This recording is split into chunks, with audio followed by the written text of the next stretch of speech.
Hello दोस्तों, तो कैसे हैं आप लोग। उम्मीद है आप लोग अच्छे होंगे और आपकी पढ़ाई बहुत अच्छे तरीके से चल रही होगी। तो एक बार फिर से आरकेएस क्लासेज में आप लोगों का स्वागत है। तो आज हम लोग पढ़ेंगे अलंकार।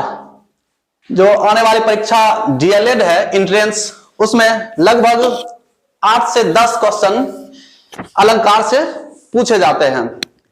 तो आज हम लोग उसके बारे में जानेंगे कि अलंकार होता क्या है और इसको विस्तार पूर्वक पढ़ेंगे। तो आइए देखते हैं हम लोग अलंकार। अलंकार का मतलब होता है आभूषण। किसी भी चीज को अगर हम सजाते हैं तो उसे हम कहते हैं अलंकृत करना या अलंकार कहते हैं। तो आइए उसको हम लोग परिभाषा के माध्यम से जानते हैं।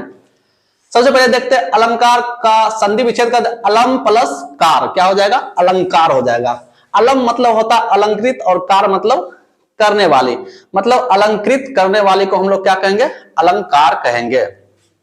तो देखिए, काव्य का वह रूप जो उसकी सुंदरता को बढ़ाए, काव्य का वैसा रूप जो उसकी सुंदरता को या सौंदर्यता को बढ़ाए उसे अलंकार कहते हैं। या हम लोग इसको दूसरे भाषा में दूसरे शब्दों में कह सकते हैं, जो अलंकरण करे उसे अलंकार कहते हैं, जो अलंकरण करे उसे अलंकार कहते हैं। तो दोस्तों, अलंकार के मुख्य रूप से दो भेद है। अलंकार मुख्य रूप से दो प्रकार के होते हैं। आइए हम लोग जानते हैं। एक होता है शब्दालंकार और दूसरा होता है अर्थालंकार। कहीं कहीं किसी किसी किताब में लिखा हुआ रहता है कि अलंकार 3 प्रकार के होते हैं, लेकिन आइए हम लोग क्लियर करते हैं उस कंफ्यूजन को। आचार्य भोज ने कहा कि उभय अलंकार 3 प्रकार का होता है। तो तीसरा अलंकार जो उभय अलंकार है उसका नाम किन्होंने दिया, आचार्य भोज ने दिया। तो आचार्य भोज ने उभय अलंकार को अलंकार का तीसरा भेद बताया है। तो अब हम लोग देखेंगे शब्दा अलंकार कि शब्दा अलंकार क्या होता है, वह कितने प्रकार का होता है। तो आइए हम लोग परिभाषा के माध्यम से देखेंगे कि शब्दा अलंकार क्या होता है। वैसा अलंकार जो शब्दों के माध्यम से कविता में सौंदर्य का भाव उत्पन्न करे, सौंदर्य या सुंदरता का भाव उत्पन्न करे, उसे शब्दा अलंकार कहते हैं। और अब देखते हैं शब्दा अलंकार के भेद। शब्दा अलंकार के मुख्य रूप से 5 भेद होते हैं। आइए हम लोग बारी बारी से देखते हैं कि शब्दा अलंकार के वो 5 भेद कौन कौन से हैं। अनुप्रास अलंकार, यमक अलंकार, श्लेष अलंकार, वक्रोक्ति अलंकार और पुनरोक्ति अलंकार।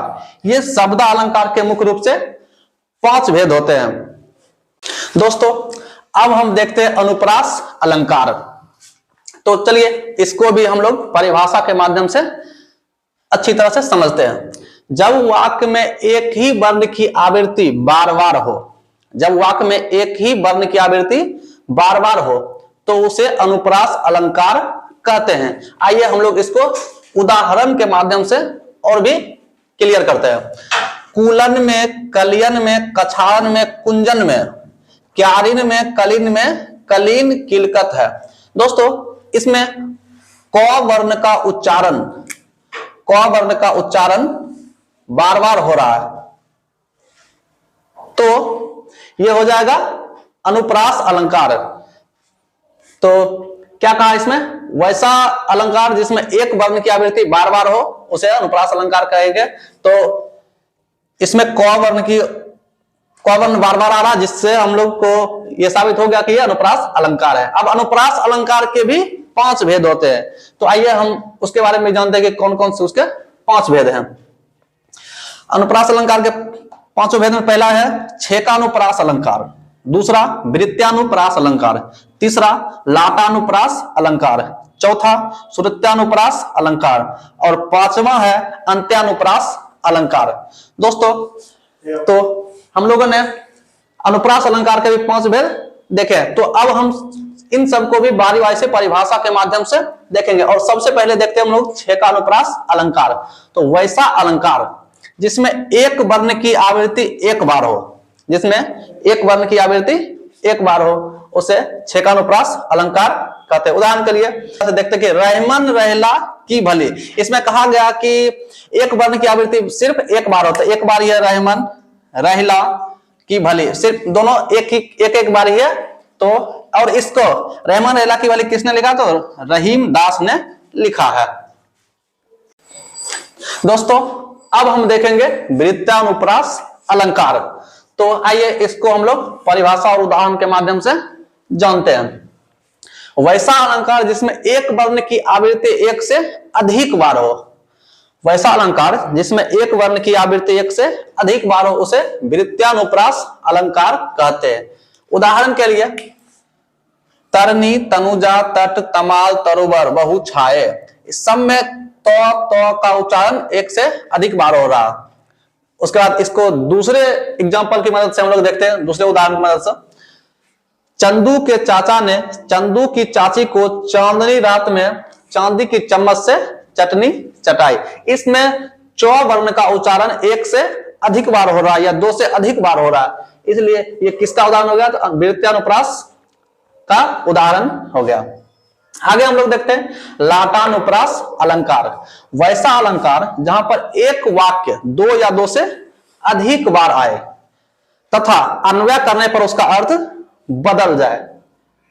क्या कहा? वैसा अलंकार जहां पर एक वाक्य दो या दो से अधिक बार आए तथा अन्वय करने पर उसका अर्थ बदल जाए, उसे लाटानुप्रास अलंकार कहते हैं। तो इसको भी उदाहरण के माध्यम से जानते हैं।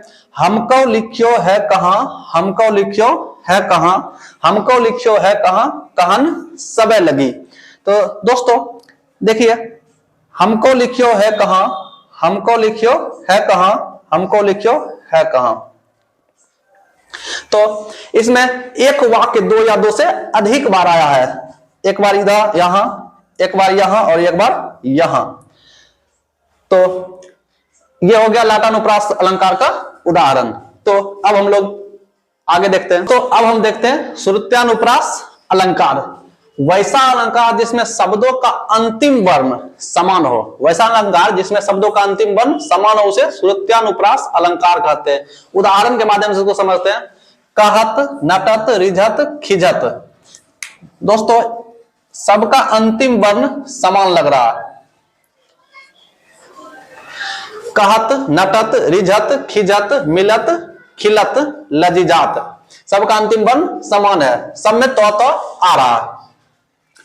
अब देखते हैं अंत्यानुप्रास अलंकार। वैसा अलंकार जहां पंक्तियों का अंतिम वर्ण समान हो, वैसा अलंकार जहां पर पंक्तियों का अंतिम वर्ण समान हो उसे अंत्यानुप्रास अलंकार कहते हैं। जैसे इसको उदाहरण के माध्यम से समझते हैं। नाथ शंभु धनु भंज निहारा, वही है कोई एक दास तुम्हारा। इसमें अंतिम वर्ण समान आ रहा, तो यह है अंत्यानुप्रास अलंकार का उदाहरण। दोस्तों दोस्तों अब हम आज का सेशन यहीं पर रोकते हैं और आगे हम इससे आगे मिलेंगे। अभी ये पूरा नहीं हुआ है, इसको आगे अगले सेशन में हम लोग पूरा करेंगे। दोस्तों अगर आप लोग हमारे चैनल पर नए हैं तो प्लीज इस वीडियो को लाइक और चैनल को सब्सक्राइब जरूर करें और कमेंट बॉक्स में कमेंट करें, ताकि हमारे गलतियां या अगर आपको अच्छा लगे तो थोड़ा सा इनकरेज करें, जिससे कि हमारा भी मनोबल बढ़े। तो दोस्तों आज के लिए बस इतना ही और मिलते हैं अगले सेशन में। Thank you.